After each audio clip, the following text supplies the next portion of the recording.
Have you ever heard your emotions or energy in motion? I know. In personal development, that can sound really easy.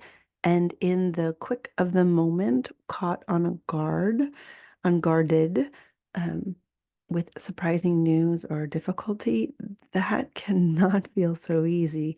In fact, some of the emotions that want to be in motion are ones that you were taught not to have or share.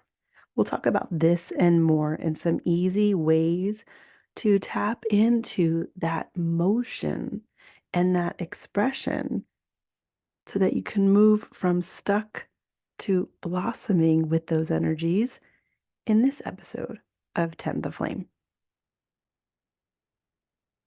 I'm Kate Breton, your podcast host, and I've also been a lot of different things. I'm a trained teacher from public to private sector. I've been studying and teaching holistic healing for 20 years, and I share my passion speaking around the world. My most acclaimed work at becoming a better human is the School of Motherhood, which really illuminated for me that everything is connected. And that's a really good thing, especially when we're aligned with life's rhythm. This podcast is a space to share how I've learned to slow down and enjoy life more as a mother, a teacher, and a speaker. My intention is to save you time and frustration by learning from my mistakes, but as well as my mistakes is my ahas, by employing ease to enjoy your days by things that I've uncovered. I believe we create a more beautiful world when we work together.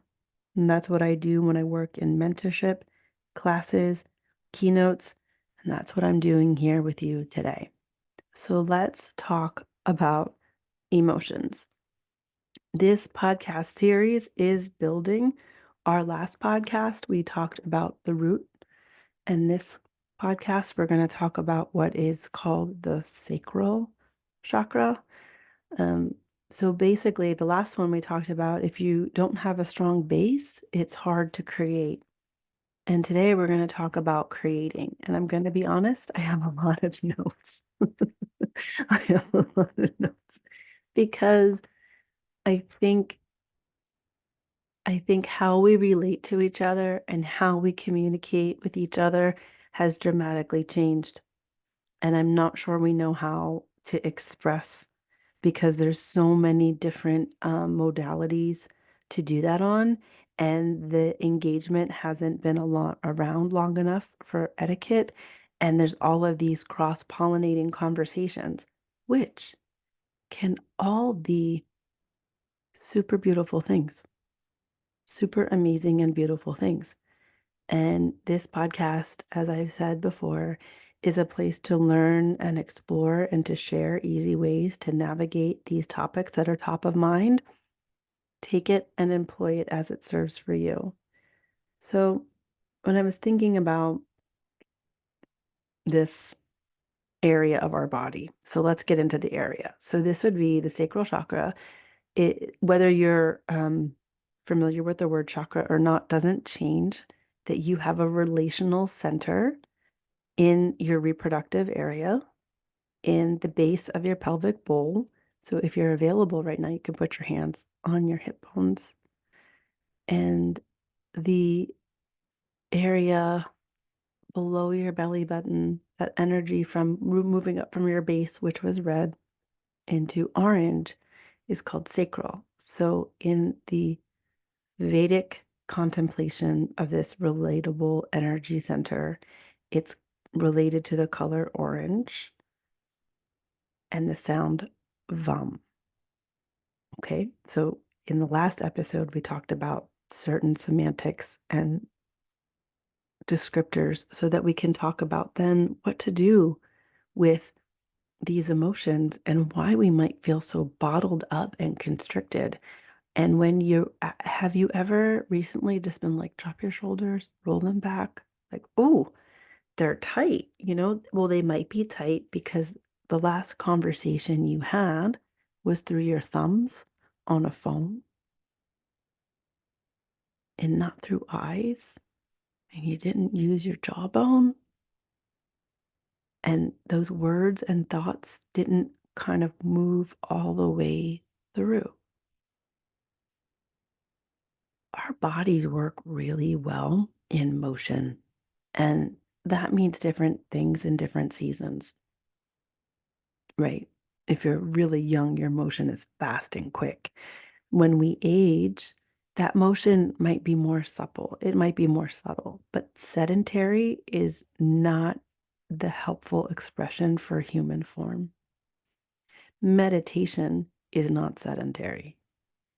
Sitting still and closing our eyes, why it's difficult for a lot of us, is because as soon as we sit still, we become very aware of emotions that we haven't dealt with, we haven't sat with, we might not even have known are waiting to discuss with us.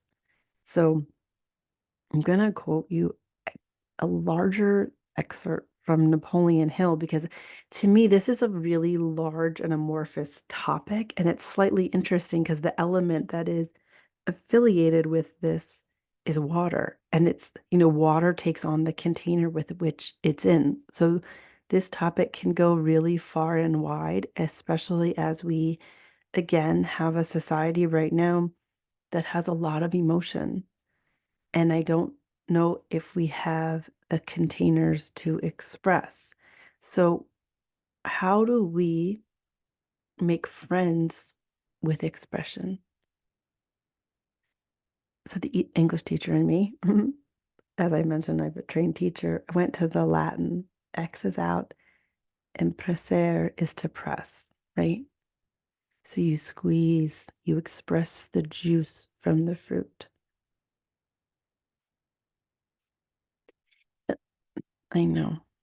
And it the trick is, it seems right now that we might be moving quickly our emotions out in words or emojis without a relational aspect. So they're not digested and not worked through, but they're catapulted to another, which isn't really expressing them because they haven't been squeezed through the being.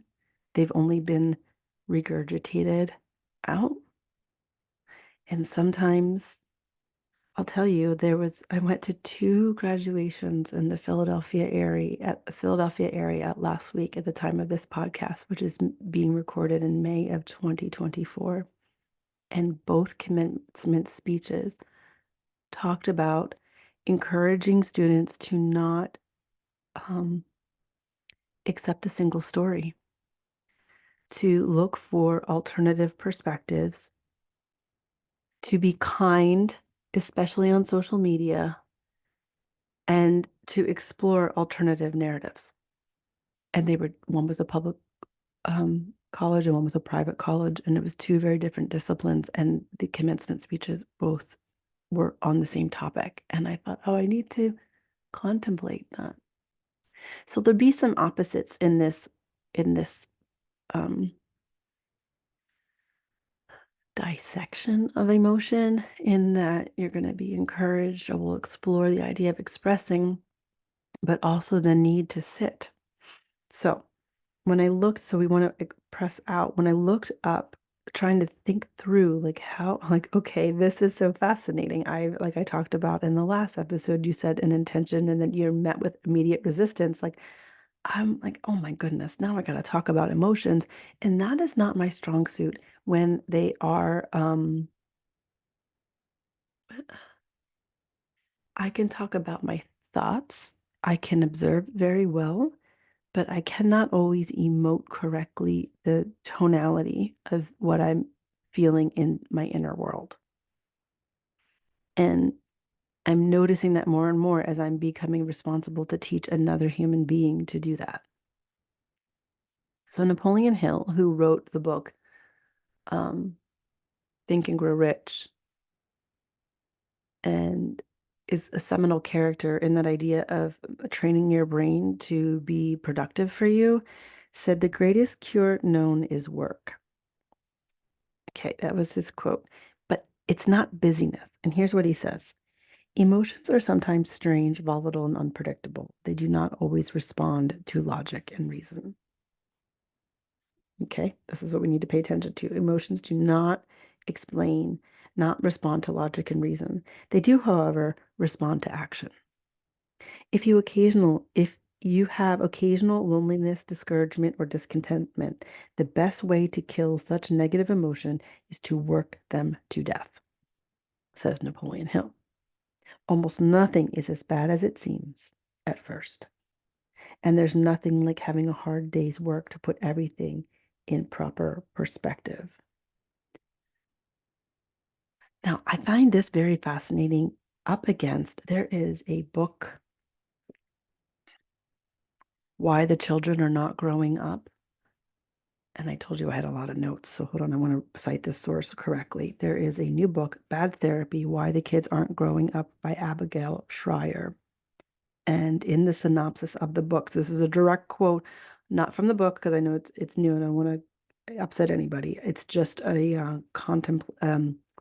in the back of the book when you look and they say this is like a summary. In Bad Therapy, best-selling investigative journalist Abigail Schreier argues that the problem isn't the kids, it's the mental health experts. Drawing on hundreds of interviews with child psychologists, Schreier explores the ways the mental health industry has transformed the way we teach, treat, and discipline our children. Here's the interesting thing. Here's the point. One of the bullet notes, which this is a direct quote from the synopsis on the back. Talk therapy can induce rumination, trapping children in cycles of anxiety and depression. Now, I am not a therapist. I am not against therapy. I do not have the credentials or the wisdom to diagnose any of that or say any of it is right or wrong. What I do know from working with clients is when they have a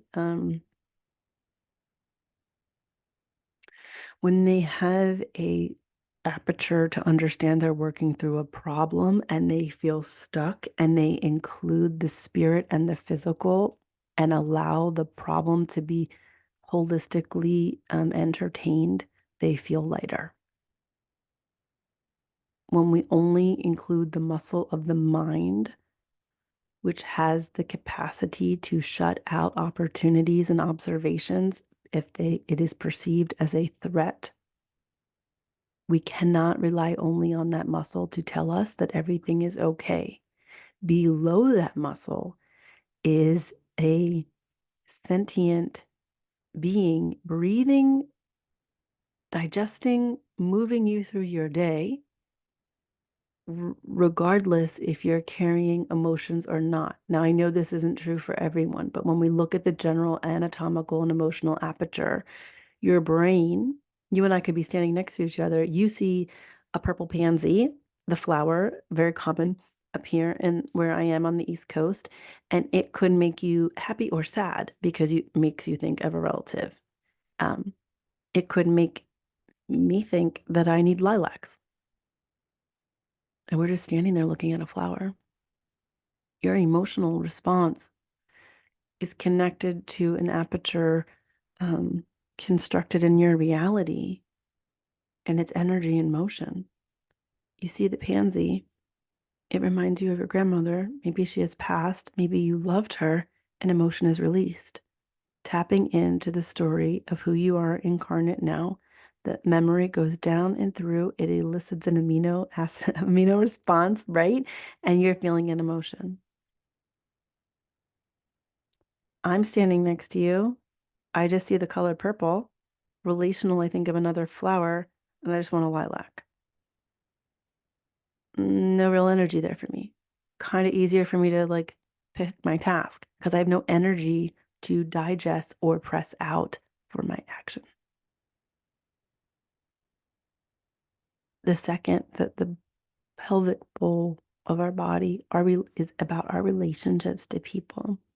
A lot of times, if here people are like, "Oh yeah, that's like the sex chakra." I was like, I kind of think that's part of our problem right now with energetics is that it only is contractual instead of like reciprocal or nutritive. Being a woman is so much more than how you dress.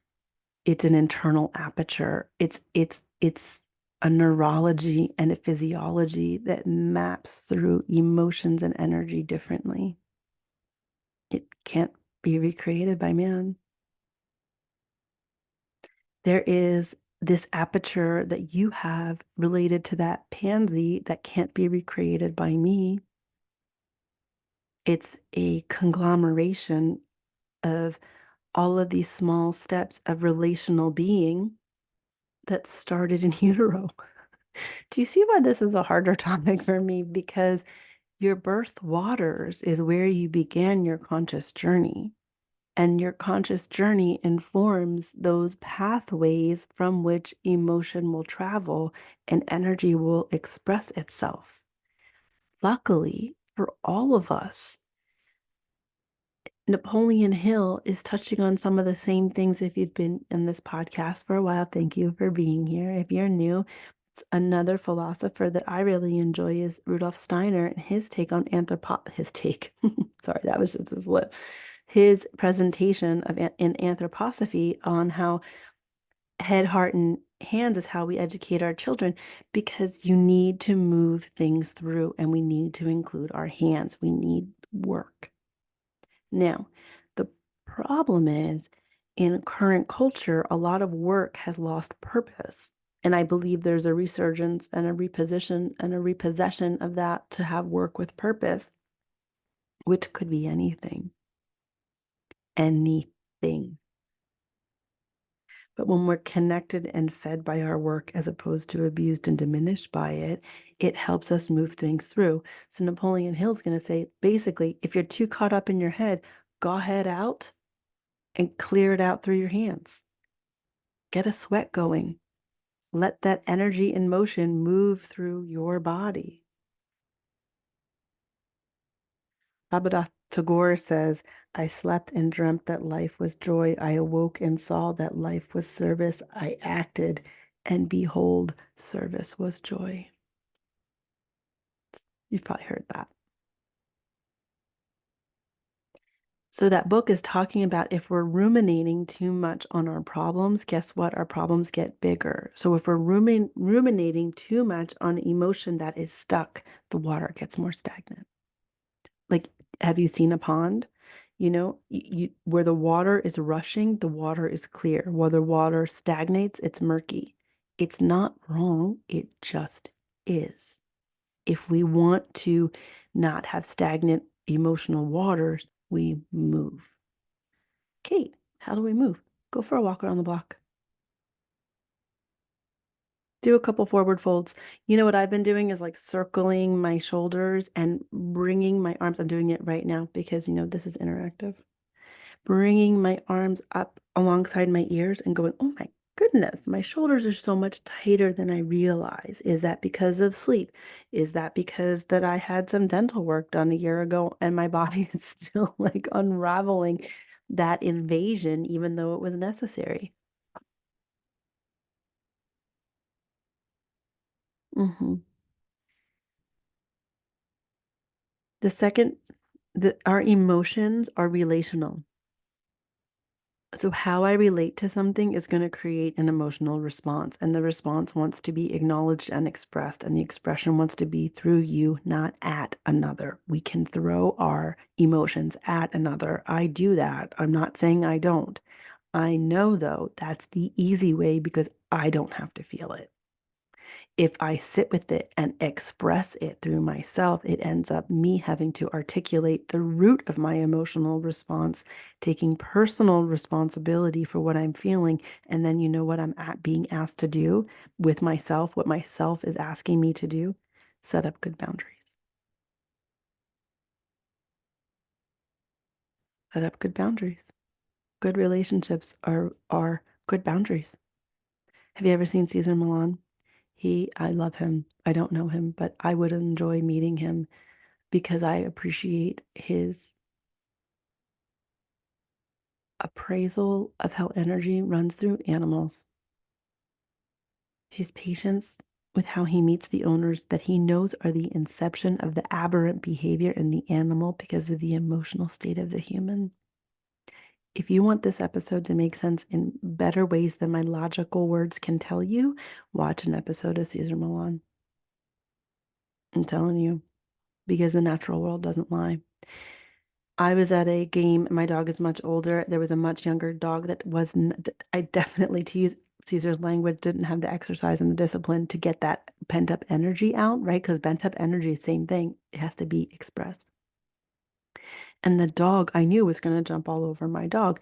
No problem, but I'm the owner and my dog is older and her hips hurt and she's very clear about who she wants to play with or not. Now, the way people interpret that boundary is, oh, is your dog not friendly? That immediately lets me know that that person doesn't understand dogs. My dog doesn't have to be friendly or not friendly to not want to be jumped on.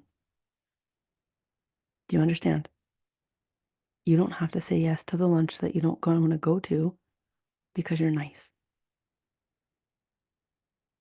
Because as you say yes, and hello, I'm working on this myself, as we say yes to the things that are out of alignment, what we have stuck is the body says, oh, she's not really listening to us right now. We definitely said we didn't want to. She's overriding our system, which, by the way, over here, I just moved to the other side of the microphone.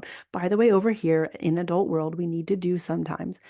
But do you ever notice that whenever somebody brings up a pattern change, somebody in the class raises their hand and is like, well, what if you murdered somebody? I'm like, okay, let's pause on the end of the spectrum, 10%, 2% response of like aberrant behavior, and just go into the person that always wants to be nice, learning that being nice to themselves is included in that. Boundaries, the relation of sacral chakra.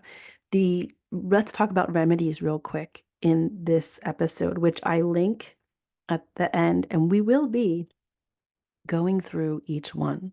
And the reason I chose this, in case you are wondering, if you haven't listened to the other episodes, I have been trained in yoga. I did study all of this stuff. I don't lead with this foot anymore, but it is ancient wisdom. It is more in accessible communication in people's lexicon these days. And I think I know one of the major things I would like to do is bring more awareness to body intelligence, simple body intelligence. So as we talk about these concepts about easier ways to enjoy our day, that means being in alignment with ourselves, and being in alignment with ourselves for my life means that I'm feeling at most ease within my body. And if I'm not, I know that there's something that I need to unearth. So I thought, as you listen to a podcast, which is entertaining the brain, but also hopefully inspiring some other intuitive wisdom, I could offer remedies or things that help you embody some of these invitations. So the flower essence I'm recommending, which, you don't have to do any of this, right? To be super clear, right? This is just a resource. The flower essence is from Tree Frog Farm and it's orange wild honeysuckle. Honeysuckle has a lot of joy, especially if you grew up on the East Coast. A lot of you, probably like me, would find them and eat them. Yeah. And this one's orange, which I thought after the fact how perfect because that's the color of the sacral chakra. And then when I looked up the definition, it was connected to who you are and who you are not. Who you are and who you are not. You are not your emotions. They're just visiting guests.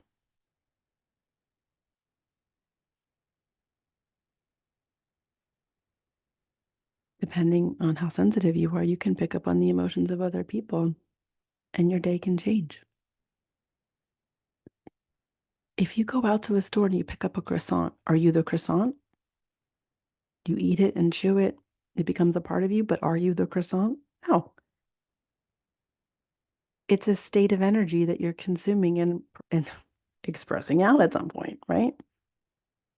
Such is the case with anger, which normally is a cover for other emotions. Is the case, when you get into joy, contentment, or peace, those can be choices emanating from being aligned and choosing that place to be from. Yeah. So if that book, Bad Therapy, is saying that too much rumination is creating problems, then I guess that might mean that we're teaching people that they are their problems. They're not. You're not. You're a soul. You're an essence. You're a soul. And you've been born into a curriculum, is what I like to say. Been born into a curriculum. What's easy for you might not be easy for someone else. What's hard for you might not be hard for someone else. And your reality can be totally different. Last episode, we talked about returning to the root to get to the base so that we can create, right? Well, now, if we're rooted, we have to have good boundaries, because without good boundaries, where are my gardeners? If you have these plants and they're rooted, and when they start to blossom, everybody else is going to come and eat them. You have to have boundaries, because after the flower comes the fruit, right? So you root down to claim that space to create, which would be the mantra I would give you, that affirmation. I am creative. I am creative. Why do so many people think they're not creative? I'll just toss this out here. Why is there so much sexualized energy everywhere, but people are feeling a deficit of intimacy and creativity and artistry? I would say something's out of balance in the sacral chakra. I would say the way that we think is relational connecting is leaving us less than nourished. I made a comment on Instagram the other day, and it now has like over 600 likes on it. And it's not important what it was. I find it fascinating that that had so much commentary, and I said something like kind of like a collective, like, oh, well, we decided not to da da da. And so now this is where we are. And someone's like, well, I didn't do that. And I'm like, if I'm going to post anything on social media, I'm not going to point fingers. And if you're in here learning personal development and ideas about relational learning, you realize that everything is connected. So when you try to divorce yourself from a problem, of course, you might not be the person doing the actual action that is showing up on the news, but you are alive during that time. And how can you take that expression and raise your vibration or your frequency such that you are offering an alternative as opposed to just blaming someone else? Relational energy, emotions, reactions, pressing out, head, heart, and hands.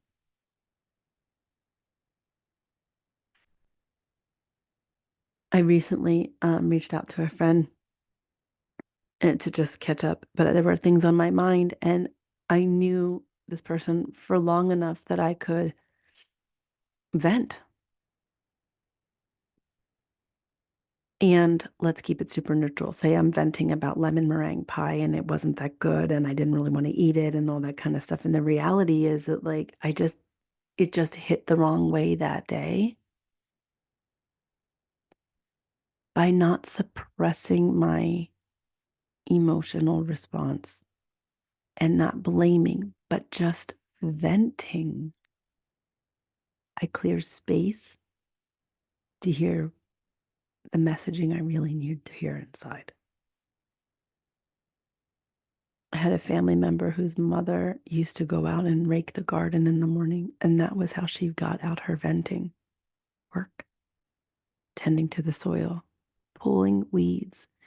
The other day, I was thinking of one too many problems, and I was kind of, immobilized by it. So I went out to the garden and I started to pull weeds. And as my mind was like, we have to do all these XY things. And I said, I'm going to make pulling weeds. I'm pulling these emotional weeds. Like I literally made that intention that the space I'm clearing in the garden will clear the space in my head so that I can go make decisions. And it worked, because otherwise I would have just had crunched in shoulders, right? Clenched jaw, and you can't create from there. Jaw, shoulders, hips, pelvic, linear, the line of the pelvis are all energetically connected. So if your shoulders are tight, your jaw is tight. If your jaw is tight, I'm going to say hips just to keep it easy on here. If you're a practitioner, you know you can dive a little bit more deeply into where that line of resonance actually is. Um, but I know that about myself. And so I know that if I'm feeling pressure the past couple years of my life, if I'm feeling pressure and I start to realize I'm not moving forward, I'm not getting that motion, I will go do an opposite necessary, easier task to move and clear so I can be clear-minded, which is interesting because Napoleon Hill says the same thing. He says you begin, quote, when you begin to feel negative emotions, dwelling on your misfortune only makes you feel worse. Do your best to put them out of your mind and think about more positive, um, constructive things. Physical labor can help. Choose a task that doesn't require a great deal of concentration and then focus on accomplishing the task at hand. I do that. I didn't do it because Napoleon Hill told me consciously. I don't know the last time I read that quote. But that's what happens when we look to connect the pieces together.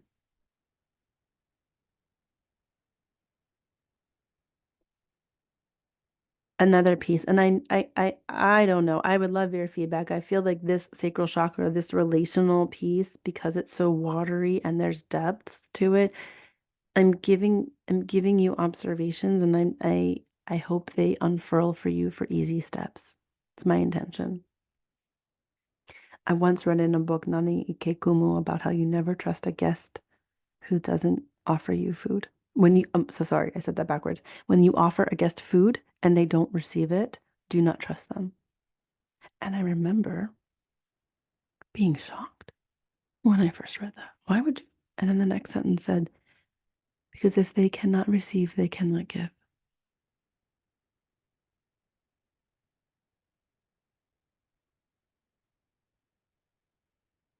If we have stagnancy because we do not think we are worthy of the dreams that we hold, if we are ashamed of emotions, whether hereditary, intuitive, or simply illogical, and shame ourselves out of expressing them in healthy ways, we make it entirely difficult, more difficult than it needs to be, to receive that which awaits us. The essential oil for this, so we have the orange honeysuckle, and the essential oil I picked was clary sage, which is one of my favorite. I know they'll say that about a lot of things, but actually, clary sage has been one of my favorite essential oils for a very long time. It has a very distinct smell. And apparently, it's about wisdom and insight. You know, your boundaries are important. The way you relate are important. Just because there is an onslaught of information that is wanting you to react and hitting an emotional button does not mean that it is yours to take in to transmute. That's one of your powers, is alchemizing negative into positive or transmuting a difficulty into a wisdom. So knowing, like the honeysuckle, knowing what is you and what is not, knowing emotions that are just moving through, that they are not you, and that you can begin a dance with them, which would be a phenomenal way of moving emotion through. Music is such a powerful, especially organic music. I have to say that now. Actual music made with instruments and human voices that can tap into a tonality so you can just move. What music does is it gives your body permission to emote. It gives your knowing a way to let go and create a stasis, a clarity, moving water. You are water. This is the emotions, the water that drops into the roots and creates the bloom. That's where we are right now. It's sort of messy. I would say, from what I see in the world, we're in a little bit of a messy place, remembering that we are one human family and the words that we speak have tremendous power, and the visuals that we imbibe create an emotional tonality in our being. And we are responsible for those boundaries because you are precious. You are creative. And what you imbibe into yourself will affect what you want to create. Let's just say this simply. I love coffee. I drink one coffee a day. I will say if there's like this event or something, fine. But in my daily world, I create one. Well, I create one. I do. I intentionally and joyfully create my coffee in the morning. I don't do more because I can't create if I have too much stimulation in my form. I can't relax and drop in if I'm over caffeinated. And I'm old enough in this form, I'm not in my 20s, where my body has a different way to process it moving through. I am responsible for what I take in and what I create with it. And unfortunately, sometimes that makes me sad. You weren't expecting that, were you? Because I realized I didn't have the boundaries for myself when I needed to. And I created some turmoil because I didn't want to say no, because I didn't want to hurt others' feelings, because I saw potential in people that weren't delivering, but I wanted to see that instead of just simply seeing the potential, but valuing my own first.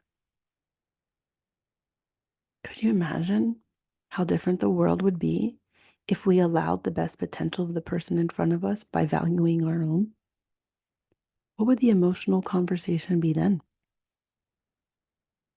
What would the relational responsibility be then?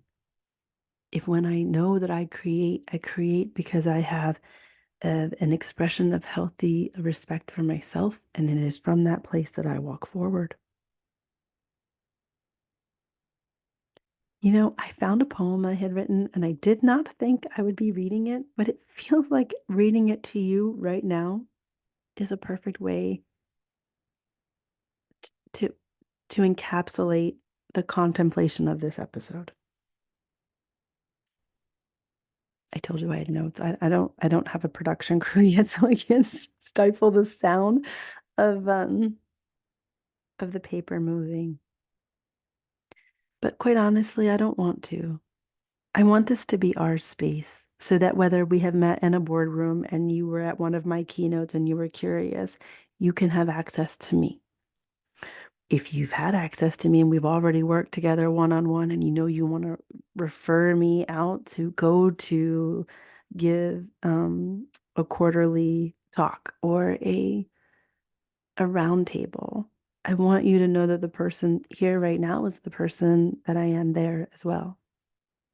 And I think holding a little more preciously the creativity of the human, not as polished as the artificial perfection, is something that I'll be doubling down on for myself and for future generations. Bending us back towards nature, paying attention to the roots, looking for the blossoms, watering for the fruit, laying fallow the seasons that are needed. Here's the poem. For you, love unfurls cellular indestructibility across time and space in coffee cups and raindrops, fortifying marrow, nourishing now.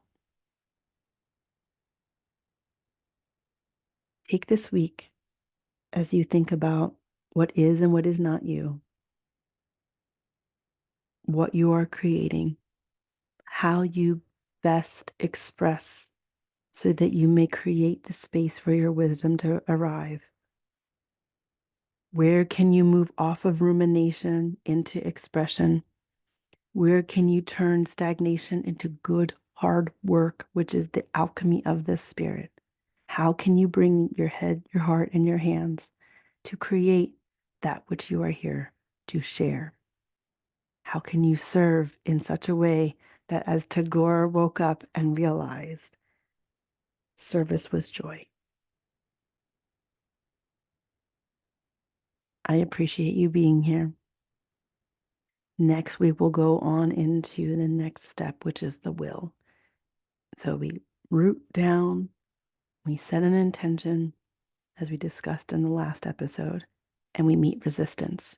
And in that resistance, all balled up, are those unexpressed emotions, are those times that we didn't know how to process, are those availabilities that we're not sure how to have moved through. And life is saying, if you just surrender your moment to now, I can do that for you. Just let me.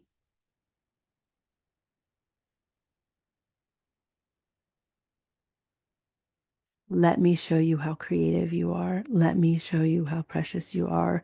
Let me show you that where you put your attention, it grows. Clear out these waters so we can feed your roots and watch the blossoms come. Thank you so much for being here. I realize some of you might not know that I created this is okay. So I'm bending. Full disclosure, I'm going to tell you about an online class. I created a class called Sit in Your Center because there were so many clients and people was meeting, women that didn't know how to get into these waters and didn't understand the energetic aperture of their being, and that the way we are wired in connection to our womb is more than just a sexual transactional energy. That when I say energetics and anatomy, I'm talking about how your eyes and ears and nose are connected, how your knowing is connected, how your aperture is different. And so there was a class, and I taught it in person, I teach it online, and I'm also have been offering it to like one-on-one mentorship clients that I've worked with. I'm giving them access to the whole class because I'm a trained teacher. So I know that when you really want to move a pattern, when you want to shift, open a perspective, you go at it in 1,000 different ways. You do an affirmation, you move your body, you change your diet, you get a flower essence, you learn if this thing that wants to move through is visual, kinesthetic, energetic, like what is the thing that's going to finally make me let go? Yeah. So as always, share the love. If this episode has inspired you, give it to a friend, leave us a review, because this is the frequency and this is the community we want to grow, where we are consciously developing ourselves to be better. And if you are interested in learning more about a mentorship and the class Sit in Your Center, send me an email, kate@katebretton.com. Thank you so much for tuning in. We'll see you back here real soon.